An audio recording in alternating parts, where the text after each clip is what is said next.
Me llamo Elena Morales. Tengo 73 años. Mi esposo murió hace 5 años. Pensé que mis hijos me cuidarían. Me equivoqué. ¿Sabes lo que es despertar cada día en la casa donde criaste a tus hijos y sentirte como una extraña? Yo sí. Todo cambió cuando encontré la carta. Pero empecemos por el principio. Mi hijo Carlos se casó con Andrea hace 10 años. Una mujer ambiciosa, de esas que sonríen mientras te clavan el cuchillo por la espalda. Al principio me cayó bien. ¿Cómo no iba a gustarme la mujer que hacía feliz a mi hijo? ¡Qué ingenua fui! Después de la muerte de mi esposo, Carlos me convenció de que vendiera mi casa. «Mamá, ven a vivir con nosotros. Esta casa es muy grande para ti sola». Sus palabras sonaban llenas de amor. Yo quería creerle. Vendí la casa de mis sueños, la casa donde crié a mis 3 hijos, donde celebramos cumpleaños, navidades, donde guardaba todos mis recuerdos. Me mudé con Carlos y Andrea. Me dieron el cuarto más pequeño. Es temporal, mamá, hasta que arreglemos el sótano. 5 años después, sigo en ese cuarto. ¿Y el dinero de la venta de mi casa? Carlos me dijo que lo había invertido para mí. Para tu futuro, mamá. Para tu tranquilidad. Yo no vi ni un centavo. Mis otros hijos, María y Roberto, viven lejos. Carlos les decía que yo estaba bien, que no se preocuparan, que él se hacía cargo de todo. Lentamente me fui volviendo invisible en mi propia familia. Andrea comenzó a tratarme como su empleada doméstica. «Elena, ¿podrías lavar estos platos?» «Elena, los niños necesitan que les hagas la cena». «Elena, limpia el baño de arriba». Nunca me gritaba, siempre con esa sonrisa falsa, como si me estuviera haciendo un favor al permitirme vivir en su casa. Porque eso era lo que decía. Su casa. Carlos trabajaba 12 horas al día. Cuando llegaba, Andrea ya le había llenado la cabeza de quejas sobre mí. «Tu madre no ayuda a nada. Se queja de todo. No sé por qué no puede ir a un asilo». ¿Un asilo? Yo que dediqué mi vida entera a mis hijos. Mi hijo empezó a verme con ojos diferentes, como si fuera una carga, un estorbo. Las discusiones comenzaron, pequeñas al principio, después más intensas. «Mamá, tienes que entender. Andrea también tiene derechos en esta casa». ¿Y yo? ¿Yo no tenía derechos? Una noche escuché a Andrea hablando por teléfono con su hermana. No aguanto más a la vieja. Carlos es muy blando, pero ya encontraré la manera de sacarla de aquí. Me quedé despierta toda la noche. ¿Esta era mi familia? ¿Para esto había trabajado tanto? Los días se volvieron más difíciles. Andrea comenzó a esconder comida. «Se acabó la leche, Elena. Mañana compraremos más». Pero yo sabía que había 3 cartones en el refrigerador del sótano. Me daba las sobras de la cena. Si sobraba algo.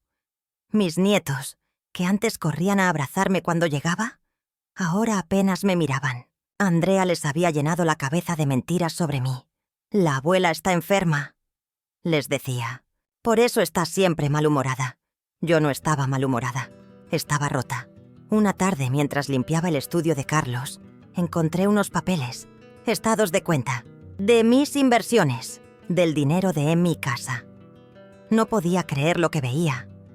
Carlos había puesto todo a su nombre. Todo. Mi dinero, mis ahorros, incluso el seguro de vida de mi esposo. En los papeles decía que yo había firmado una autorización, pero yo nunca firmé nada. O si lo hice, no sabía lo que estaba firmando. Me senté en el suelo del estudio, con esos papeles en las manos, y lloré como no había llorado desde la muerte de mi esposo. Mi propio hijo me había robado. Pero había algo más. Una carpeta marcada como Proyecto Andrea. Dentro había planos. Planos para remodelar la casa, para hacer una adición, una suite principal, y una nota que decía: «Cuando Elena se vaya al asilo, haremos la ampliación». Ya tenían todo planeado. Esa noche, durante la cena, Andrea anunció: «Elena, Carlos y yo hemos estado hablando. Creemos que sería mejor para ti que consideres otras opciones de vivienda». Carlos no me miraba a los ojos. «Mamá, hemos encontrado un lugar muy bueno. Villa Los Pinos. Dicen que es muy bonito». «¿Un asilo?». ¿Me estaban echando a un asilo después de robarme todo? ¿Y si no quiero ir?, pregunté. Andrea sonrió. Esa sonrisa que ya conocía tan bien. Elena, seamos realistas. Ya no puedes cuidarte sola. Es lo mejor. ¿Para quién es lo mejor? Las palabras salieron más duras de lo que pretendía. Carlos se puso incómodo. Mamá, no hagas esto más difícil. ¿Más difícil para quién? Esa noche me quedé despierta, mirando el techo. 73 años de vida, 45 años de matrimonio, 3 hijos criados con amor. ¿Para esto? Pero entonces recordé algo que mi esposo siempre decía. Elena, la paciencia es el arma más poderosa de una mujer inteligente. Y yo era muy inteligente. Al día siguiente, mientras Carlos estaba en el trabajo y Andrea había salido de compras, subí al ático. Ahí guardaba mis cosas más preciadas, las cosas que Andrea consideraba basura de vieja. Busqué hasta encontrar lo que necesitaba, una caja metálica pequeña. Adentro había documentos que ni Carlos ni Andrea sabían que existían. Sonreí por primera vez en años, porque ellos no sabían quién era yo en realidad. No sabían de dónde venía, no sabían lo que había hecho antes de casarme. Y definitivamente no sabían lo que era capaz de hacer ahora. La caja metálica contenía mi pasado, mi verdadero pasado. Antes de conocer a mi esposo, antes de ser solo una madre de familia, yo era Elena Vázquez Montenegro. Abogada, especializada en Derecho de Familia y Sucesiones. Me gradué con honores hace 50 años. Trabajé en el bufete más prestigioso de la ciudad durante 10 años, hasta que me casé y decidí dedicarme a mi familia. Pero nunca renuncié a mi licencia profesional. En esa caja también había otra cosa, algo que ni siquiera mi esposo conocía, una herencia de mi tía Esperanza. Terrenos en las afueras de la ciudad, terrenos que ahora valían una fortuna porque la ciudad había crecido hasta allá. Nadie sabía de esa herencia. La había mantenido en secreto todos estos años, esperando el momento adecuado para usarla. Ese momento había llegado. Guardé los documentos y bajé a la cocina.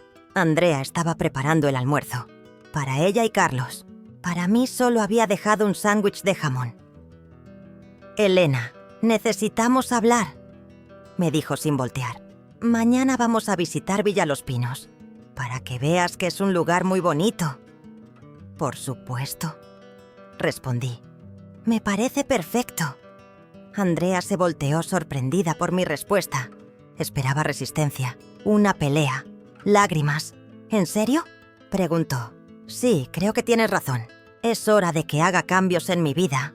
Y era verdad, pero no los cambios que ella esperaba. Esa tarde, mientras ellos creían que estaba durmiendo la siesta, salí de la casa. Hacía años que no salía sola. Tomé un taxi y fui al centro de la ciudad. Mi primer destino fue el colegio de abogados. Necesitaba renovar mi licencia. Señora Vázquez, dijo la recepcionista después de revisar mis documentos. Su licencia nunca expiró. Solo necesita pagar las cuotas atrasadas y tomar un curso de actualización. Perfecto. Mi segundo destino fue un bufete de abogados. Pero no cualquier bufete. El de Mariana Solís, una antigua alumna mía que ahora era una de las mejores abogadas de la ciudad. ¿Profesora Elena? Mariana no podía creer lo que veía. Pero si desapareció del mundo legal hace décadas. Le conté mi historia. Todo. El robo, la manipulación, los planes de enviarme al asilo. Mariana escuchó en silencio. Cuando terminé, sus ojos brillaban de indignación. Profesora, esto es fraude, apropiación indebida, abuso de adulto mayor. Su hijo podría ir a la cárcel. No quiero que vaya a la cárcel, le dije. Quiero justicia, pero a mi manera. Le mostré los documentos de la herencia. Mariana silbó cuando vio el valor actual de los terrenos. Profesora, usted no es la víctima indefensa que ellos creen que es. Exactamente. Pasamos el resto de la tarde planificando. Mariana se haría cargo de los aspectos legales. Yo me haría cargo del resto.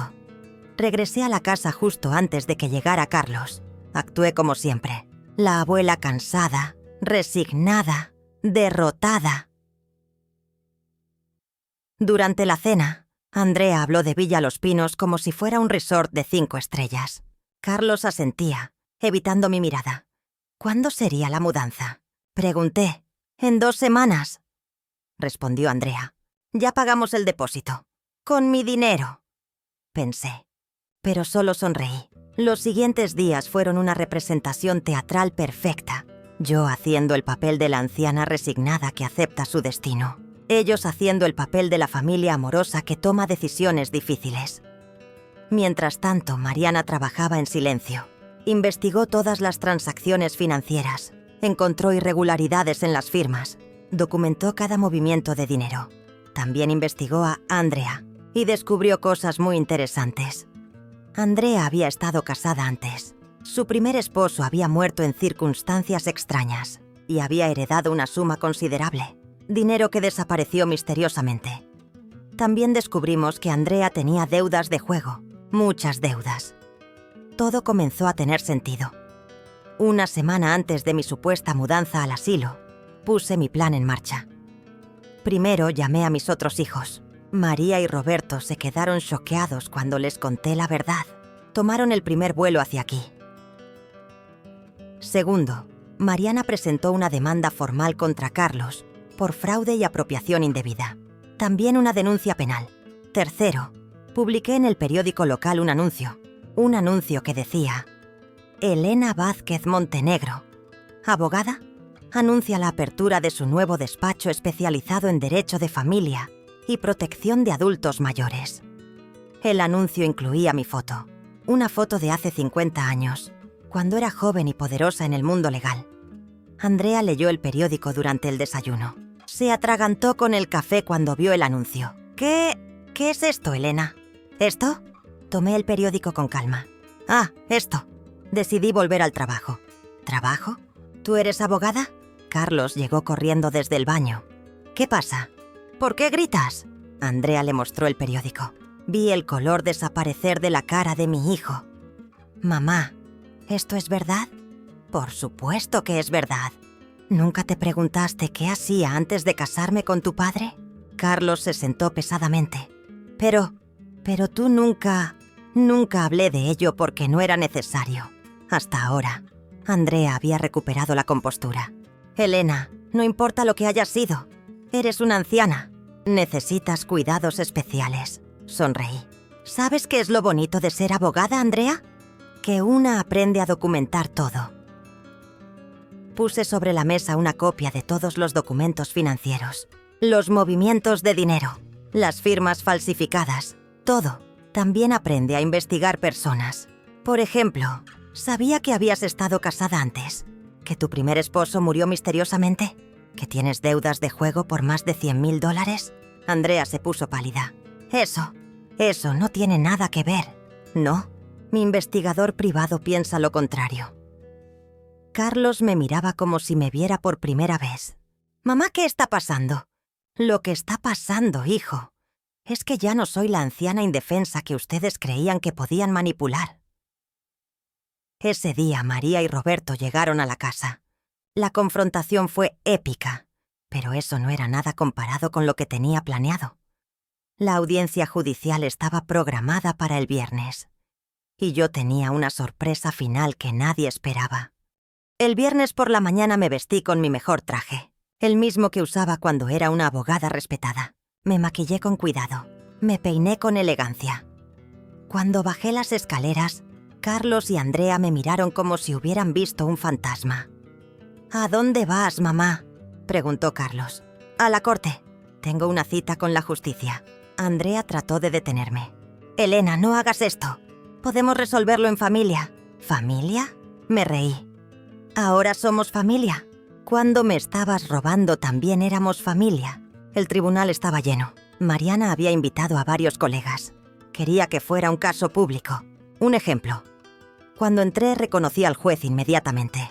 Eduardo Morales, un hombre que había sido mi compañero de universidad hace 50 años. Eduardo me vio y sus ojos se abrieron de par en par. Se quedó completamente helado. ¿Elena? ¿Elena Vázquez Montenegro? Toda la sala se quedó en silencio. Los abogados se miraron entre sí, confundidos. ¿Cómo era posible que el juez conociera a la demandante? Hola, Eduardo, le dije con calma. Ha pasado mucho tiempo. El juez se quitó los lentes, los limpió, se los volvió a poner, como si no pudiera creer lo que veía. Señoras y señores, dijo con voz temblorosa, debo declarar que conozco a la señora Vázquez Montenegro de mis años universitarios. Elena fue la mejor estudiante de nuestra generación. Se graduó como la primera de la clase en Derecho. Un murmullo recorrió la sala. Carlos y Andrea se miraron, aterrorizados. También debo decir, continuó el juez, que Elena Vázquez Montenegro fue mi profesora de práctica jurídica durante mis primeros años como abogado. Es una de las mentes legales más brillantes que he conocido. Andrea se desplomó en su silla. Carlos parecía a punto de vomitar. Sin embargo, dijo el juez, por respeto a la justicia y para evitar cualquier conflicto de interés, solicito que otro juez tome este caso. No es necesario, Eduardo, le dije. Confío en tu imparcialidad. Además, hay algo más que debo revelar. Me levanté y caminé hacia el frente de la sala. Todos los ojos estaban puestos en mí. Durante los últimos 5 años, he documentado meticulosamente cada abuso, cada manipulación, cada robo de mi propio hijo y su esposa. Pero eso no es todo lo que tengo que decir. Saqué de mi bolso un sobre sellado. Hace 6 meses, cuando sospechaba lo que estaba pasando, contraté a un investigador privado. No solo para investigar mis finanzas, sino para investigar a Andrea. Andrea se puso de pie de un salto. Eso es invasión a la privacidad. Siéntese, ordenó el juez. Continué. Mi investigador descubrió que Andrea tiene un historial. Su primer esposo, Ricardo Mendoza, murió hace 12 años de un aparente ataque cardíaco. Tenía 35 años. Perfecta salud, sin historial familiar de problemas cardíacos. El silencio en la sala era absoluto. Después de su muerte, Andrea heredó un seguro de vida por $500,000, dinero que perdió en casinos en menos de 2 años. Después conoció a mi hijo. Carlos me miraba con horror. Mamá, ¿qué estás diciendo? Estoy diciendo que tu esposa es una depredadora, una mujer que se casa con hombres por dinero. Y cuando no queda nada que robar, busca maneras de deshacerse de los obstáculos. Mariana se levantó. Su señoría, tengo aquí el reporte completo de la investigación privada. También tengo documentos que prueban que la señora Andrea Velasco ha estado investigando asilos de ancianos, no para el bienestar de mi clienta, sino para encontrar el lugar donde fuera más fácil que una persona mayor tuviera un accidente. Andrea gritó, «¡Eso es mentira!». Pero su voz sonaba histérica, desesperada. También tenemos, continuó Mariana, registros de llamadas telefónicas entre la señora Velasco y un hombre, conocido por la policía como alguien que se especializa en hacer que las cosas parezcan accidentes, naturales en asilos. Ahora Andrea estaba llorando. No, no es verdad. Pero todos sabíamos que sí lo era. El juez Eduardo miró a Carlos. Señor Vázquez, ¿tiene algo que decir en su defensa? Mi hijo, mi pequeño Carlos, que una vez había sido mi orgullo, se veía destruido. Yo no sabía nada de esto. Solo quería que mamá estuviera segura. Andrea me dijo que... ¿Que me dijiste qué, Carlos? Lo interrumpí. ¿Que era una carga? ¿Que sería mejor para todos si desapareciera? Carlos comenzó a llorar. Mamá, lo siento mucho. Andrea me manipuló. Me hizo creer que... ¿Te hizo creer que robarme era correcto? ¿Te hizo firmar documentos falsos? Nadie te obligó, Carlos. Tú elegiste. En ese momento, la puerta de la sala se abrió. Entraron 2 policías. El juez los miró. ¿Oficiales? Venimos a arrestar a Andrea Velasco. Tenemos una orden por el asesinato de Ricardo Mendoza. Andrea gritó y trató de correr. Los policías la detuvieron fácilmente. Mientras se la llevaban, me gritó: «Tú planeaste todo esto. Eres una bruja manipuladora». Le sonreí. «No, querida. Soy una abogada. Y nunca subestimes a una abogada que ha tenido 5 años para planificar su venganza». El juez dictó sentencia inmediatamente. Carlos tendría que devolver todo mi dinero, más intereses y daños. También tendría libertad condicional por 5 años. Pero mi venganza no había terminado. Después del juicio, reuní a mis 3 hijos en mi nuevo despacho. Sí, había alquilado un despacho. Iba a volver a ejercer la abogacía. María, Roberto, les dije, ustedes nunca cuestionaron lo que Carlos les decía sobre mí. Nunca vinieron a visitarme en 5 años. Nunca verificaron si estaba bien. Mis hijos me miraron con vergüenza. Por eso, continué, he decidido modificar mi testamento. Carlos, por obvias razones, recibirá solo la legítima que la ley exige. Nada más. Mamá, suplicó Carlos. Por favor. María y Roberto, ustedes recibirán sus partes, pero la mayoría de mi patrimonio, incluyendo los terrenos que ahora valen $5 millones, irá a una fundación. ¿Qué fundación?, preguntó María. Sonreí. La Fundación Elena Vázquez Montenegro para la protección de adultos mayores. Voy a dedicar el resto de mi vida a proteger a otros ancianos de familias como la mía. 6 meses después, Andrea fue condenada a cadena perpetua por el asesinato de su primer esposo. Carlos perdió su casa, su trabajo y a sus hijos, que ahora viven conmigo parte del tiempo.